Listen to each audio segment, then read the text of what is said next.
فالحنيفية هي الدين القيم، وهي التي أمرنا الله بها نحن المسلمين. Beaucoup de sœurs, quand elles font des rappels comme si c'était des hommes. Et déjà, un rappel, c'est une adoration, les sœurs. Donc quand on fait un rappel, notre intention première, c'est que la personne en face de nous se réforme. Et donc, on doit se creuser la tête. On doit réfléchir à comment faire ce rappel pour que la personne accepte. Et donc, c'est très difficile pour un mari d'accepter le rappel de sa femme si elle vient comme si c'était un homme. Crains Allah, taqillah, c'est quoi ça? C'est quoi ces hommes-là? Ah, les sahaba, ils n'étaient pas comme vous. Des phrases qui... Ça ne va pas marcher, ma soeur. Ça ne va pas marcher. D'accord? Ça ne va pas marcher. Et pareil pour les frères. Les frères, oh, subhanallah, vous êtes loin des femmes, des sahaba. Ça ne marche pas, ça. Ça ne marche pas. Mais là, en l'occurrence, c'est la soeur qui pose la question, donc je m'adresse aux femmes. Donc il ne faut pas m'attaquer. Ah, pourquoi vous parlez que des femmes? Là, c'est une femme qui pose la question. Donc je parle des femmes. Donc ça ne marche pas. De parler comme si vous étiez des hommes, de vous mettre face à votre mari. Oh non, mais crains Allah, c'est quoi ça? Baisse le regard. Non, ça ne marchera pas. C'est comme un père qui voit son fils en face de lui, lui dire, mais Abi, papa, t'es égaré, t'es un muqtadir, t'es un innovateur, si tu connais rien à l'islam. Alors qu'il l'a vu avec des couches, en train de marcher et en train de baver.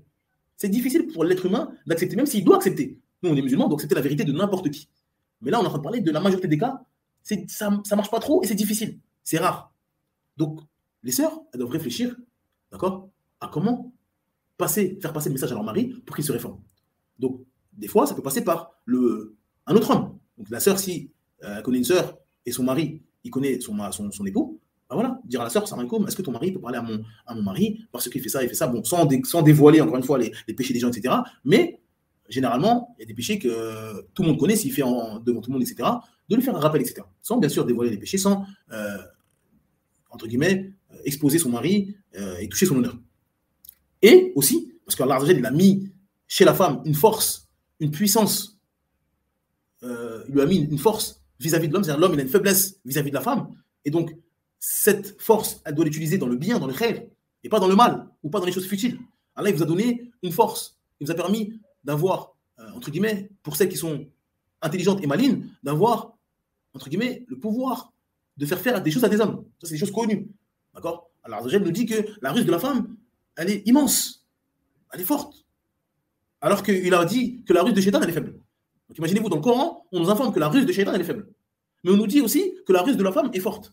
Donc cette ruse-là, il faut l'utiliser dans le bien. Et on en a vu des frères qui ont changé en bien parce que leurs femmes ont utilisé ce pouvoir-là. D'accord? Mais on en a vu aussi inversement. Parce que la sœur, quand elle veut son thermomix, si elle veut, elle va l'obtenir. Elle va utiliser tous les moyens et tous les subterfuges possibles pour avoir son thermomix, pour avoir sa cuisine Ikea, pour avoir je ne sais pas quoi. D'accord? Mais ma sœur, pourquoi tu n'utilises pas cette force que tu as pour faire la hijra à ton mari? Pourquoi tu ne boudes pas? Pourquoi tu ne nous dis pas ce fameux non-rien? Il est connu de tous les maris, celui-là. Quand vous rentrez chez vous, vous voyez votre femme en train de bouder, et vous dites, mais qu'est-ce que tu as? Et elle dit non, rien. Mais vous savez qu'elle n'a pas rien. Et ça dure des jours. Jusqu'au jour où vous allez céder. Parce que cette tête, vous n'avez plus envie de la voir. Mais pourquoi c'est pas pour la hijra? Pourquoi c'est pas pour la crainte d'Allah? Pourquoi vous dites pas à votre mari, comment tu oses me faire vivre dans ce pays? Comment tu oses ne pas me faire apprendre ma religion? Pourquoi je suis ignorante? Etc.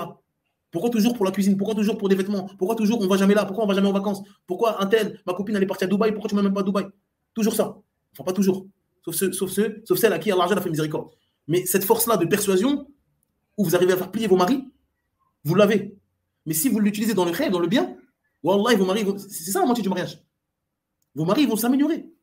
Il ne faut pas toujours compter sur la force du mari et attendre en disant, mais c'est lui qui va faire, c'est lui qui va faire. Non, vous avez une force vous aussi. Et vous pouvez le rendre plus fort. Et l'homme qui a une femme comme ça, il a tout gagné, il a un trésor. On a vu beaucoup de frères partir étudier, partir à Médine, sortir de l'innovation, etc. parce que leurs femmes ont été la cause de cela. Beaucoup. Mais aussi, on a vu beaucoup de frères délaisser l'université de Médine, délaisser l'Égypte, délaisser l'apprentissage de la science parce que leur femme a bout. J'aime pas ce pays, il fait chaud, j'aime pas cet appart, c'est pas beau, je veux pas étudier, etc. Et lui, il dit, bon, allez, on rentre. Allez, on rentre. Donc, vous avez une force de persuasion. D'accord? Un mari qui a de l'affection pour sa femme, il ne veut pas que sa femme soit triste, il veut qu'elle soit heureuse. Mais vous, maintenant, qu'est-ce qui vous rend heureux? C'est ça. Donc, il faut utiliser cette force de persuasion pour être une cause d'amélioration de vos époux. Et donc, dans la question qu'on nous a posée, ça se voit clairement que partir de ce pays, ça va être la solution. Parce que vous ne pouvez pas demander à vos maris, oui, mais il faut remplir le frigo, oui, mais il faut faire ça, oui, mais il faut payer ça, il faut acheter une voiture. Donc, il va travailler. Mais comment vous pouvez lui demander de rester dans de telles conditions, mais lui demander en même temps de baisser le regard, de ne pas faire ça, de ne pas faire ça. Même si lui doit faire des efforts de son côté. Mais il ne faut pas qu'ils se sentent à l'aise en disant ma femme, elle est contente de moi, j'ai rempli le frigo, j'ai fait ça, j'ai fait ça. Non. Je ne veux pas que tu remplisses le frigo, je veux que tu remplisses mon cœur de foi. Et dans ce pays-là, ça ne se procure pas. Si votre mari sent que vous préférez manger du sable pour aller vivre dans un pays musulman, apprendre votre religion, pour que lui puisse apprendre sa religion, pour que vos enfants puissent devenir arabophones, apprendre le Coran, apprendre la sunna, s'il sent ça, et qu'il se dit même si je quitte tout, je plaque tout, ma femme elle va me soutenir, même si on mange rien, il va être plus fort déjà. Que si, dès que le porte-monnaie il baisse un peu, ouais mais pourquoi? Comment ça se fait? Pourquoi t'achètes pas ça? Pourquoi le frigo est vide? Non, mais il va sentir une pression, et il va dire je peux pas partir tout de suite. Il faut faire des causes, des paroles qu'on entend tous les jours.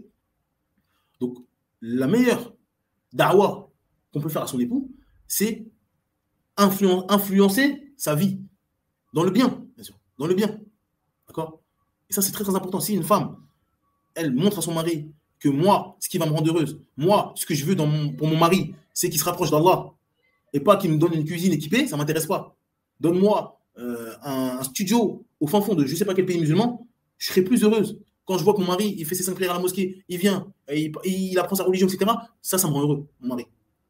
S'il sent ça chez sa femme, vous allez voir que là, si encore une fois il veut le bien, s'il veut s'améliorer dans la religion, etc., ben, il va changer et il va s'améliorer. Donc soyez des causes de bien. Donc moi je ne connais pas la situation de la sœur, etc., de son mari, peut-être qu'elle a fait ce genre de choses, mais généralement c'est pas fait. Généralement les rappels des sœurs, c'est crains Allah, c'est quoi ça, etc. Mais quand il y a des vrais changements, parce que c'est ça qu'il faut, des vrais changements.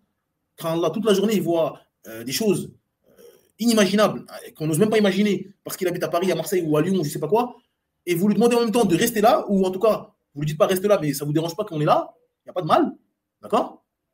Reste là, mais sois pieux. Mais non, il ne faut pas dire à votre mari, reste dans le feu, mais ne transpire pas. C'est des choses qui ne sont pas compatibles. Si tu es dans le feu, sors, viens, on part du feu. D'accord? Viens, on part du feu, parce que je pense que cette sœur-là, ce qui lui fait mal, c'est vraiment que son mari regarde les autres femmes, etc. Mais s'il arrive à ce niveau-là, je pense que dans le quotidien, il y a des choses qui devraient être encore plus énervantes, encore plus tristes que ce qui la rend triste. Parce que des fois, on voit des sœurs, elles disent oui, mais mon mari, il regarde des femmes, ou mon mari regarde la télé, il joue aux jeux vidéo, d'accord. Mais dès que ça a touché, par exemple, les femmes, la tromperie, l'adultère, encore une fois, c'est humain, il n'y a pas de souci, on ne reproche pas ça. Là, elle est énervée, là, elle demande le divorce, etc. Mais quand on la questionne sur ça, elle dit mais ça fait, il prie pas. Ou ça fait je sais pas combien d'années, il n'est pas dans la mosquée. C'est des choses qui devraient vous alarmer dès le début. Et c'est ça qui devrait vous énerver. Mais elle a vécu pendant beaucoup d'années comme ça. Elle disait, il faut patienter, il faut patienter, il faut patienter. Mais quand ça a touché des femmes, etc., il regarde des femmes où il commence à parler de je veux me marier avec une deuxième femme, etc. Là, tout de suite, je me suis énervé. Donc, il y a des choses, il y a des prémices, en fait. Il y a des prémices. Quand vous voyez votre mari faire des choses contraires à la religion d'Allah ou des choses où vous voyez que sa foi baisse alors que vous êtes en France, il ne faut pas le laisser comme ça. Il ne faut pas le laisser comme ça. Vous devez être une cause qu'il part de là. Oh, mon mari, je vois que là, c'est pas comme je t'ai connu au début. Au début, machallah, tu étais mosquée, etc., sunna. Maintenant, certes, machallah, tu travailles, etc., mais je vois que ta foi commence à baisser là. Ça ne m'intéresse pas que tu me donnes à manger si ta foi disparaît. Ça ne m'intéresse pas. On s'est marié pour Allah, on s'est marié pour le Coran, pour la sunna, pour appliquer le Coran, la sunna dans nos vies, et là, je ne vois pas d'application de ça. Donc, c'est pas grave. Allah il va nous donner notre subsistance, il n'y a pas de souci. Mais arrête tout de suite. Si c'est ton travail qu'il faut changer, change-le. Si c'est le pays qu'il faut changer, et bien sûr, c'est le pays qu'il faut changer, viens, on change ce pays. Ne parle pas de cause. Viens, on y va, bismillah. Allah va nous faciliter. C'est ça qu'il faut. C'est ça que les hommes ont besoin. D'accord? C'est ça. C'est ça que les hommes ont besoin. Wallahu a'lam. Donc, qu'Allah facilite la sœur, pour résumer cette question-là, elle n'est pas du tout extrémiste. Et pour la da'wa, pour le rappel qu'a fait son mari, elle essaie de réfléchir, de craindre Allah et de faire le meilleur rappel possible. Elle connaît mieux son mari que moi. Je ne sais pas ce qui va plus toucher son mari. Les femmes, elles ont beaucoup, beaucoup d'intelligence dans ça. Quand elles veulent quelque chose, si elle sait que mettre du beau parfum, se faire belle, ça marche, elles vont le faire. Donc, moi, je ne connais pas le mari, je ne connais pas, entre guillemets, ses points faibles. Je ne sais pas qu'est-ce qu'il va faire, qui va changer d'avis ou qui va arrêter ces choses-là. Je ne sais pas. Si peut-être c'est avoir une deuxième femme, peut-être faites des choses qui vont faire que vos maris craignent Allah. Faites des choses, même si ça vous fait mal. Je pense que cette sœur, si elle est sincère et elle craint Allah, elle préfère que son mari ait une deuxième femme et qu'elle fasse les causes pour trouver une deuxième femme à son mari, plutôt qu'il regarde, qu'il parle. Parce que ça, c'est la première porte. Parler, regarder. Mais que dans 1 an, dans 2 ans, dans 3 ans, peut-être qu'il aille plus loin que ça. Et son honneur, il serait bafoué. D'accord? Et on aurait touché à son honneur. Ce sera la femme qui, oui, son mari, elle l'a trompé avec un tel, avec une telle. Donc, la femme, elle doit réfléchir, s'asseoir et dire qu'est-ce qui est le mieux pour mon mari, je le connais. Je pense que ça serait mieux. Partir de ce pays, ça serait mieux. Je pense que s'il est une deuxième femme, ça va le calmer, etc. Des choses comme ça. Wallah wa'ala.